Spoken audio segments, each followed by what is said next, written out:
로마서 5장 1절 2절 신약 245쪽 함께 읽겠습니다. 그러므로 우리가 믿음으로 의롭다 하심을 받았으니 우리 주 예수 그리스도로 말미암아 하나님과 화평을 누리자. 또한 그로 말미암아 우리가 믿음으로 서 있는 이 은혜에 들어감을 얻었으며 하나님의 영광을 바라고 즐거워하느니라. 아멘. 하나님이 멀게 느껴질 때, 하나님이 멀게 느껴질 때라는 제목으로 말씀 전합니다. TV 프로그램에서 할아버지 할머니를 모시고 퀴즈를 진행했습니다. 진행자가 낱말을 보여주면 할아버지가 단어를 설명하고 할머니가 정답을 맞추는 겁니다. 주어지는 단어는 천생연분이었습니다. 연분이었습니다. 할아버지가 이렇게 설명합니다. 할멈, 우리처럼 사는 부부를 뭐라고 하지? 그랬더니 할머니가 뭐라고 해요? 왼수. 아니 그거 말고 네 글자로 뭐라 그러지? 평생 왼수 이랬답니다. 할머니는 할아버지와의 관계를 평생 왼수, 원수도 아니고 왼수라고 정의했습니다. 성경에도 보면 평생 원수의 관계가 있습니다. 하나님이 세상 만물과 사람을 창조하셨습니다. 에덴 동산의 모든 것을 다스리는 권세를 지으신 사람에게 주었습니다. 그리고는 동산의 모든 열매는 먹을 수 있지만 동산 중앙에 있는 선악과의 열매만큼은 먹지 말라고 하셨습니다. 사탄이 하와를 유혹합니다. 좀 봐봐. 만져도 또 먹어도 안 죽어. 하나님처럼 지혜롭게 될 거야. 하와는 남편 아담과 함께 선악과를 먹고 말았습니다. 그러자 그들의 마음속에 다른 변화가 생겼습니다. 그동안에는 한 번도 경험하지 못했던 죄에 대한 두려움, 죄책감이 몰려왔습니다. 하나님으로부터 멀리 떨어져 숨었습니다. 사람은 죄를 지으면 죄책감이 찾아옵니다. 그것 때문에 하나님이 두렵습니다. 하나님을 멀리할 수밖에 없습니다. 집에서 아이들이 싸웁니다. 그러면 부모가 어떻게 해요? 아이들을 앞에 데리고 와서 묻습니다. 누가 잘못했는지 잘못을 따집니다. 원인을 누가 제공했는가, 또 더 크게 잘못한 이가 누구인지를 따집니다. 죄를 인정하면 용서하지요? 용서 안 해요? 죄를 인정하면 용서합니다. 인정하지 않으면 인정할 때까지 매를 들고 때리기도 합니다. 이처럼 가장 먼저 하는 일은 죄를 판단하고 선고하는 것입니다. 이것을 정죄라고 합니다. 정죄.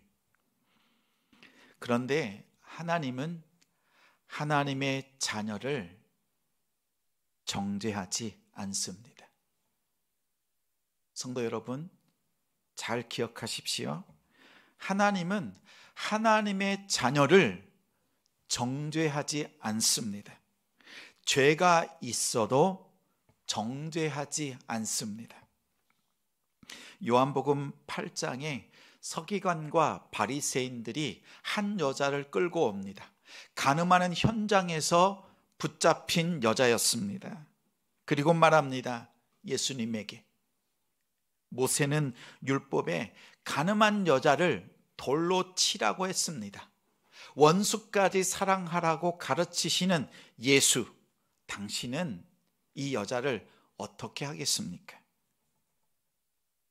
예수님을 위선자로 만들거나 아니면 어떤 이유로든 이 여자를 풀어주면 모세의 율법대로 하지 않았다는 것으로 고발하려고 하는 음모가 이 안에 담겨 있습니다.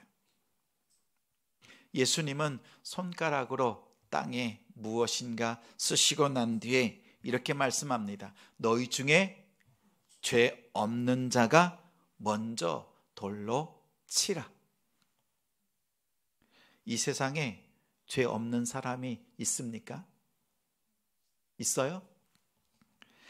그 누구도 이 여인에게 먼저 돌을 던질 자격이 없다는 것을 깨달았습니다. 양심의 가책을 느꼈습니다. 묵직한 돌, 그 돌을 내려놓고 다 떠났습니다. 그때 예수님이 가늠한 여인을 바라보면서 나는 너를 용서한다. 나는 너를 용서한다. 나는 너를 용서한다. 이렇게 말씀하지 않았습니다. 예수님은 가늠한 여자를 용서하지 않았습니다. 아니, 용서할 필요가 없었습니다.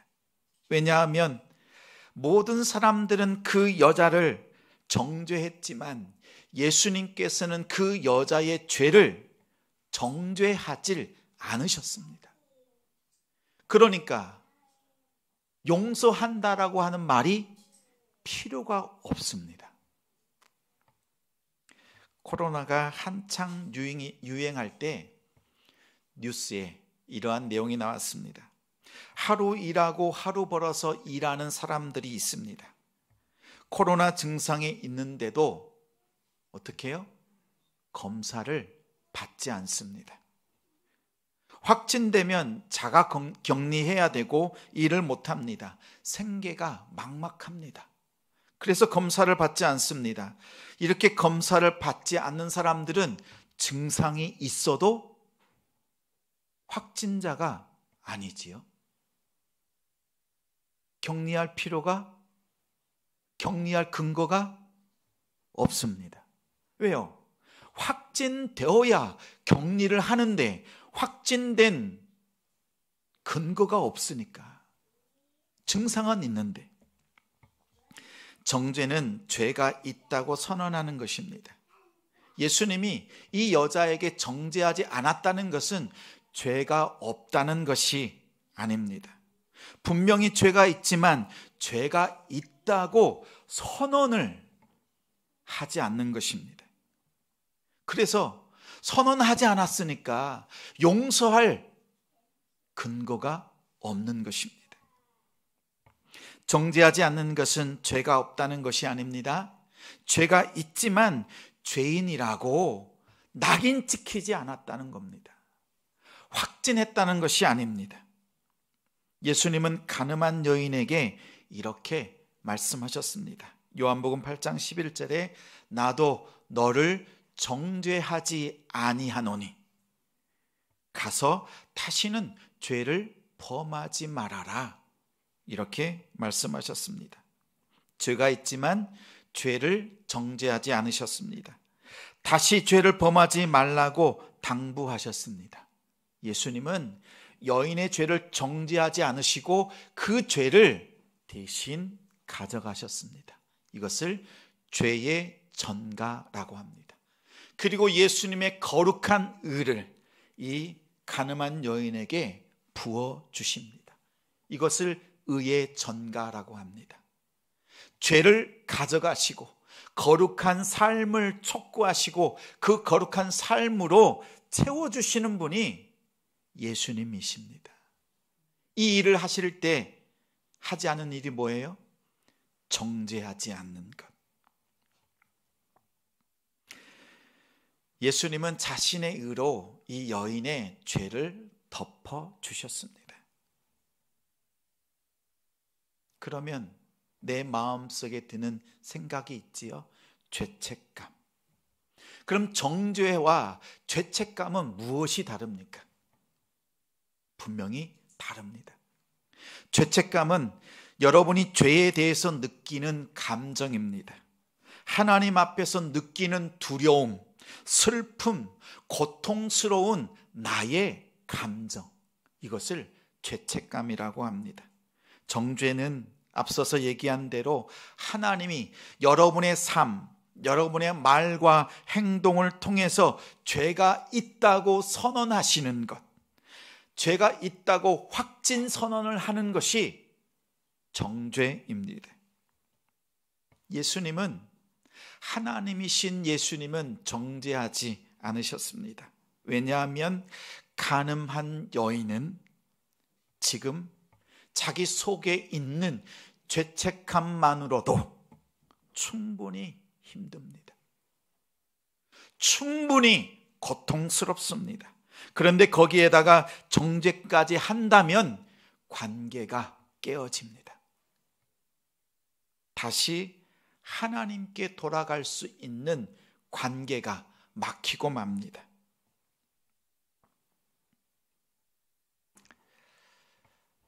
어제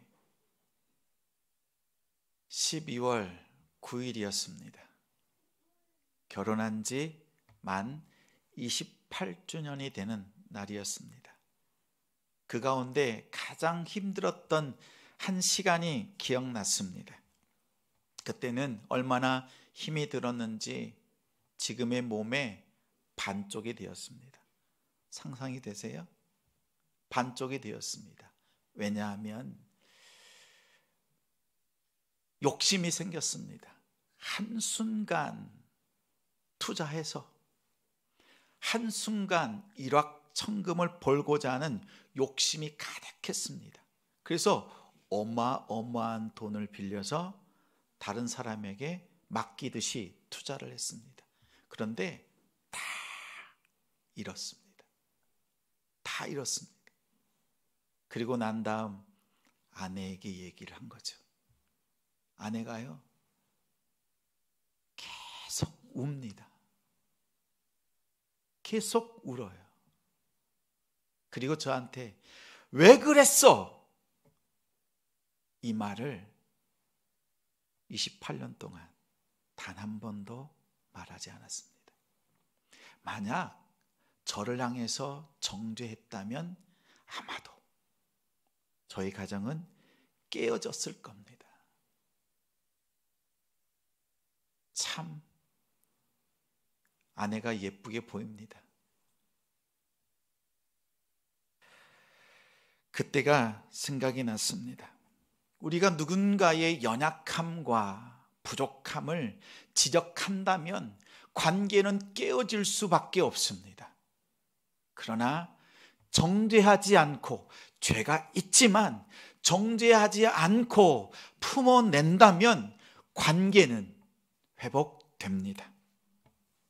성도 여러분, 남편이나 아내가 매일 마음을 긁어대지요. 힘들게 하지요. 또 자녀들이, 또 부모님이 잘못할 때도 있습니다. 일터에서 직원들이, 위에 있는 사람들이 실수하고 실패할 때도 있습니다. 그럴 때 그 실수를, 그 실패를 정죄하지 마십시오. 죄책감만으로도 충분히 고통스럽습니다. 그런데 우리 인생은 다른 사람들의 연약함, 그 죄에 대해서 정죄하려고 하는 열심이 가득합니다. 조금만 부족함이 드러나면 정죄하려고 특심입니다. 그런데 예수님은 정죄하지 않습니다. 정죄에는 관심이 없습니다. 예수님의 관심은 하나님과의 관계에 관심이 있습니다. 세상 사람들은 어때요? 세상 속에서 일을 할 때, 일터에서 자신의 존재, 나는 쓸모 있는 사람이라고 증명하려고 그렇게 애쓰잖아요. 근데 예수님 앞에 와서도 자신이 쓸모 있는 사람이라고 애쓰는 것은 필요치 않습니다. 오히려 하나님 앞에 쓸모없는 나 자신을 깨달으면서 하나님께서 나를 바라보실 때 쓸모 있냐 쓸모 없느냐 이렇게 보지 않으시고, 그렇게 정죄하지 않으시고 있는 그대로 받아주신다는 사실을 기억하는 것, 그것을 깨닫는 것이 예배예요. 그것을 깨달은 사람이 성도입니다. 오늘 우리의 예배가 그러한 예배입니다. 너의 쓸모 있는 모습을 보고 청지기로 세우는 것이 아니라 이 원리로 살지 않고 하나님이 주시는 은혜와 사랑으로 섬기겠다고 하는 것이 청지기입니다. 오늘 임명받은 우리 성도들, 이 마음으로 청지기의 삶을 살아내시기 바랍니다. 그리고 섬길 때, 성도들을 바라볼 때 쓸모 있냐 쓸모 없느냐라고 그 기준으로 판단하려고 하지 말고, 하나님께서 나를 어떻게 여기셨는가, 그리고 하나님께서 사랑하는 성도들 어떻게 하나님께서 보시는가, 이것을 마음에 품고 섬기는 청지기들이 되시길 바랍니다. 창세기 3장에 아담과 하와가 불순종의 죄를 지었습니다. 그들은 나는 하나님의 말씀대로 살지 못했다, 하나님께 죄를 지었다라고 하는 죄책감 때문에 하나님과 멀어진 것처럼 생각했습니다. 한없이 부끄러웠습니다. 초라하게 생각했습니다. 그 결과 하나님이 보이지 않는 어둑한 곳으로 자신의 몸들을 숨겼습니다. 그때 하나님이 아담과 하와를 부르셨습니다. 그리고 그들의 죄를 정죄하지 않으셨습니다. 대신 잘못한 일에 대해서는 죄값을 치르게 하셨습니다. 하와에게는 해산의 수고와 남편을 섬기게 했습니다. 아담에게는 땀을 흘려서 가족을 부양할 수 있는, 부양하도록 그렇게 살도록 하셨습니다. 이미 다 용서하신 하나님께서 아담과 하와의 죄값을 치르게 하신 것은 그들의 마음속에 있는 죄책감을 도려내게 하시는 하나님의 은혜입니다. 죄값을 치르게 하신 것은 죄를 용서하셨다라는 그 근거로 주신 것이 아닙니다. 이미 다 용서하시고 그 죄책감을 덜어내시는 하나님의 은혜의 방편입니다. 그리고 하나님은 더 중요한 일을 한 가지 더 하셨습니다. 하나님과 사람, 그리고 사탄과의 관계를 새롭게 정의하셨습니다. 비록 사탄이 유혹했지만 죄는 누가 지었습니까? 사탄이 유혹은 했어요. 원인의 그 동기는 제공했지만 정작 죄를 지은 것은 누굽니까? 누구예요? 사람이잖아요. 아담과 하와잖아요. 그러면 사탄과 아담과 하와 이 둘 중에서 누가 더 큰 죄를 지었습니까? 아담과 하와잖아요. 그렇다면 하나님이 아담과 하와에게 이렇게 말씀하셔야 합니다. 너희는 나와 이제 평생 왼수다. 이제 너희를 볼 일이 없다. 이렇게 선언하셔야 합니다. 이렇게 정죄하고 너희들과의 관계가 끝났다. 이렇게 선언하시는 것이 맞습니다. 그런데 창세기 3장 15절에 하나님의 말씀을 들어보면 다릅니다. 하나님께서는 이 관계를 다르게 정의하십니다. 하나님이 뱀에게 하신 말씀입니다. 15절에 내가 너로 여자와 원수가 되게 하고 너의 후손도 여자의 후손과 원수가 되게 하겠다. 이렇게 말씀하셨습니다. 하나님이 우리 사람과 평생 원수라고 말씀하지 않습니다. 또 아담과 하와 둘이 그 사이가 원수가 되도록 말씀하지도 않으셨습니다. 이 사람과 이 사람을 유혹했던 사람과 사탄 이 둘의 사이를 서로 원수 관계로 정의하십니다. 서로 가까이 할 수 없는, 서로 사랑할 수 없는 존재로 확정하셨습니다. 그리고는 하나님과 사람 사이에는 여전히 죄가 있지만 정죄하지 않으시고 서로 가까워질 수 있는 기회를 열어놓으셨습니다. 이것이 창세기 3장 15절 원시 복음입니다. 아버지 하나님이 열어두신 원시 복음의 관계를 하나님이 아들을 통해서 온전히 회복시키셨습니다. 그 말씀이 로마서 말씀입니다. 그리고 가장 서두에 나와 있는 로마서 1장 2절부터 4절 말씀입니다. 화면을 보고 함께 읽겠습니다. 시작. 이 복음은 하나님이 선지자들을 통하여 그의 아들에 관하여 성경에 미리 약속하신 것이라. 그의 아들에 관하여 말하면 육신으로는 다윗의 혈통에서 나셨고 성결의 영으로는 죽은 자들 가운데서 부활하사 능력으로 하나님의 아들로 선포되셨으니 곧 우리 주 예수 그리스도시니라. 굵은 글씨만 다시 한번 읽겠습니다. 시작. 이 복음은 곧 우리 주 예수 그리스도시니라. 복음이 무엇입니까? 우리 주 예수 그리스도시니라.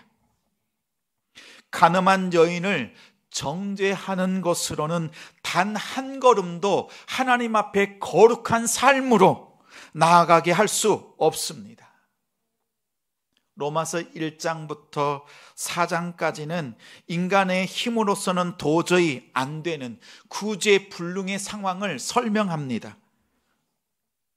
그리고 5장 1절에 5장에 들어와서 이 상황을 극복할 수 있는, 반전시킬 수 있는 하나님의 방법을 선언합니다. 거룩한 삶으로 나아가도록 힘을 주고 위로를 주고 믿음을 북돋아 주는 것, 그것은 복음입니다. 복음. 이 복음이 바로 예수 그리스도입니다. 추악한 나를 정죄하지 않으시고 거룩한 삶으로 초대하시는 하나님의 방법이 있습니다. 이것을 칭의라고 합니다. 칭의.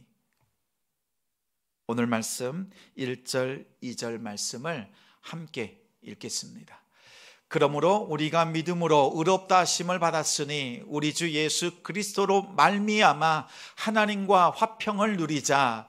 또한 그로 말미암아 우리가 믿음으로 서 있는 이 은혜에 들어감을 얻었으며 하나님의 영광을 바라고 즐거워하느니라. 죄책감에 매여 있는 사람을 향해서 너는 깨끗하다, 너는 의롭다라고 말해도 죄에 빠져 있는 사람은 깨닫지 못합니다. 죄책감 때문에 믿어지질 않습니다.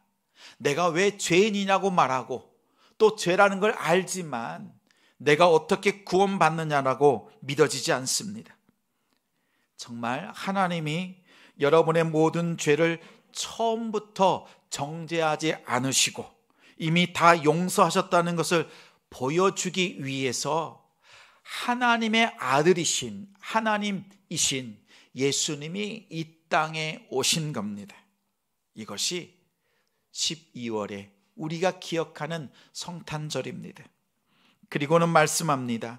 우리 주 예수 그리스도로 말미암아 예수 믿고 하나님과 화평을 누리자. 화평은 헬라어로 에이레네라고 합니다. 이에 상응하는 히브리어가 샬롬입니다. 샬롬. 하나님과 여러분 사이에 에이레네, 샬롬, 이것을 선언하시기 위해서 예수님이 이 땅에 오셨습니다. 이 땅에 오신 목적, 그 의미입니다. 하나님은 하나님의 자녀를 정죄하지 않습니다. 죄가 있지만 정죄하지 않습니다. 오히려 그 죄를 위해서 이 땅에 오셨습니다. 너는 깨끗하다, 의롭다라고 하는 칭의, 믿음으로 의롭게 되었다고 하는 이 신칭의를 통해서 하나님과 우리의 관계를 새롭게 정의하셨습니다. 하나님이 여러분에게 말씀합니다. 나는 너에게 평생 왼수가 아니라 평생 에이레네이니라. 나는 너에게 평생 샬롬이니라. 이렇게 말씀합니다. 성도 여러분, 하나님이 멀게 느껴질 때, 하나님이 계시지 않는 것처럼 느껴질 때, 여러분의 마음속에 죄책감이 들 때, 그 죄책감의 소리를 듣지 마십시오. 하나님이 여러분을 어떻게 여기고 있는가가 더 중요합니다. 죄책감은 내가 느끼는 감정입니다. 내가 느끼는 나의 마음입니다. 중요한 건 뭐예요? 하나님이 여러분을 어떻게 생각하고 계시느냐, 여러분을 어떻게 부르시느냐가 더 중요하잖아요. 내가 나를 어떻게 생각하느냐가 중요한 일이 아니에요. 하나님의 음성을 들으십시오. 하나님은 언제나 여러분을 향해서 이렇게 말씀합니다. 너는 나의 아들, 너는 나의 딸, 너는 나의 자녀다, 나의 백성이라고 말씀하십니다. 그러기에 하나님은 결코 자기의 자녀를 정죄하지 않습니다. 비록 죄 가운데 있지만 정죄하지 않으시고 그 관계를 열어놓으셨습니다. 화평으로 열어놓으셨습니다. 하나님과 우리 사이는 평생 에이레네입니다. 평생 샬롬입니다. 이 고백으로 한 주간 하나님 앞에 고백하십시오. 하나님과 나는 에이레네다. 하나님과 나는 샬롬이다. 이 고백으로 나아가십시오. 그리고 12월 성탄을 이 고백으로 준비하면서 하나님 앞에 나아가는 우리 성도들